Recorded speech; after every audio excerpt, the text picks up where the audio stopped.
Yeah నమస్తే Dallas. నా పేరు అనిల్ రెడ్డి కుందూరు. మాది నాగార్జున సాగర్ కాన్స్టిట్యున్సీ, అనుముల మండలం, అనుముల గ్రామము, నల్గొండ జిల్లా అండి. ఈరోజు మన డాలస్లో చూసుకుంటే మన రాహుల్ గాంధీ గారి ప్రోగ్రాము ఇండియన్ డయాస్పరా. ఈరోజు మీటింగ్ ఇప్పుడు 6 అవుతున్నది. ఇంకొక 10-15 నిమిషాలు 20 నిమిషాలు రాహుల్ గాంధీ గారు రాబోతున్నారు. సో ఆ ప్రోగ్రామ్ ఇచ్చేయడం జరిగింది. మేము IOC Indian Overseas Congress president, ఐఓసీకి సంబంధించిన వ్యక్తులము. సో మేము గత నెల రోజుల నుంచి మన రాహుల్ గాంధీ గారి ఈవెంట్ కోసము మేము ఏదైతే ఈవెంట్ సహభాగంగా జరగడం కోసము మన ప్రజలని ఇతర రాష్ట్రాల నుంచి, చుట్టుపక్కల ఉన్న గ్రామాల నుంచి, చుట్టుపక్కల ఉన్న సిటీస్ నుంచి ముఖ్యంగా స్టూడెంట్స్ని పార్టిసిపేట్ చేయడమే రాహుల్ గాంధీ గారి ధ్యేయంగా. ఎందుకంటే యంగ్ పీపుల్తో కలవడము, యంగ్ పీపుల్తో మాట్లాడము, యువతని ముఖ్యంగా అడ్రస్ చేయడము రాహుల్ గాంధీ గారి మెయిన్ ఇంట్రెస్ట్ అండి. అంటే వాళ్ళకి అమెరికాలో కొన్ని గత చూసుకుంటే 2 సంవత్సరాలుగా లక్షలాది మంది విద్యార్థుల నుంచి అమెరికాలో మాస్టర్స్ కోసము మధ్యతరగతి, బిలో మధ్యతరగతి కుటుంబాల నుంచి వచ్చి ఇక్కడ చదువుకోవడం జరుగుతున్నది. సో వాళ్ళని కూడా మన రాహుల్ గాంధీ గారు కాలేజీలోకి వెళ్ళి, వాళ్ళ యూనివర్సిటీలోకి వెళ్ళి మరి కలిసి ఈరోజు morning UTD university of Texas Dallas కాలేజీలో వెళ్ళి ఆయన మాట్లాడి జరగడం జరిగింది.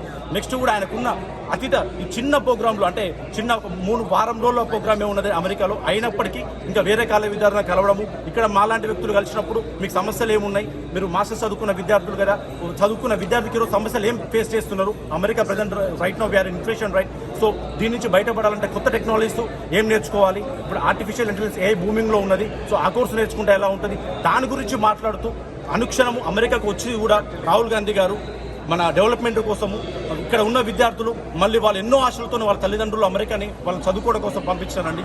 వాళ్ళు మళ్ళీ నిరుత్సాహంతో వాళ్ళు ఇక్కడ ఏమి పని చేయలేక మళ్ళీ రిటర్న్ పోకూడదు, వాళ్ళు ఇక్కడ నిలబడాలి, సస్టైన్ కావాలి, వాళ్ళు ఉద్యోగాలు చేసుకోవాలి, వాళ్ళు ఇక్కడ సెటిల్మెంట్ అవ్వడం కోసం ఏం చేయాలనే దాని గురించి రాహుల్ గాంధీ గారు ఇక్కడ అందరినీ కలిసి మాట్లాడుతున్నారండి.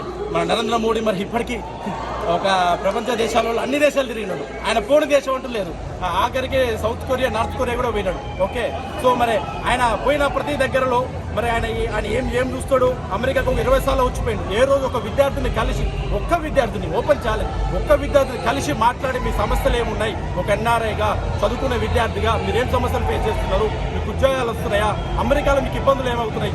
మీరు చూసుకుంటే అమెరికాలో మన తెలుగు కమ్యూనిటీ ఎక్కువైపోయి రకరకాల, ఇక్కడ కూడా టైంలు అంటారా, ఇంకోటి అంటారా, వీళ్ళకి సంబంధం లేని దాంట్లో కూడా కొంతమందిని, అంటే మన ఇక్కడ ఉన్న వాళ్ళ లేకపోతే వేరే వాళ్ళు ఇరగడం జరుగుతున్నది. దాని గురించి కూడా స్పెషల్గా మన రాహుల్ గాంధీ గారు మాట్లాడి వాళ్ళ ఇనిషియేటివ్ తీసుకొని మీరందరూ జాగ్రత్తగా ఉండాలి, చాలా జాగ్రత్తగా ఉండాలి, మన కంట్రీ కాదు ఇది, మీరు చదువుకోవాలి, సెటిల్ అవ్వాలి, మన భారతదేశానికి తిరిగి వచ్చి మీ స్వగ్రామానికి, మీ మండలానికి, మీ నియోజకవర్గానికి, మీ డిస్టిక్కి మీరు సేవ చేసుకోవాలని చెప్పే వ్యక్తి రాహుల్ గాంధీ గారు. మరి నరేంద్ర మోడీ గారు ఇప్పటికీ మనకి చెప్పినట్టుగా ఒక 20 సార్లు 30 సార్లు అమెరికా వచ్చిపోయిండు, ఎటువంటి డెవలప్మెంట్ లేదని ఎవరిని కలవడు.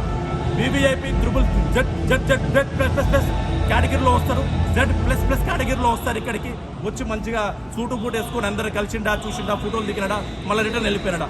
ఇదే తత్వ ఉంటుందండి. డెవలప్మెంట్ మన ఇండియాలో 15 సంవత్సరాల నుంచి 10 సంవత్సరాలు బీజేపీ గవర్నమెంట్లో ఏం డెవలప్మెంట్ జరిగిందో చెప్పండి. ఏం డెవలప్మెంట్ జరగలేదండి. Thank you.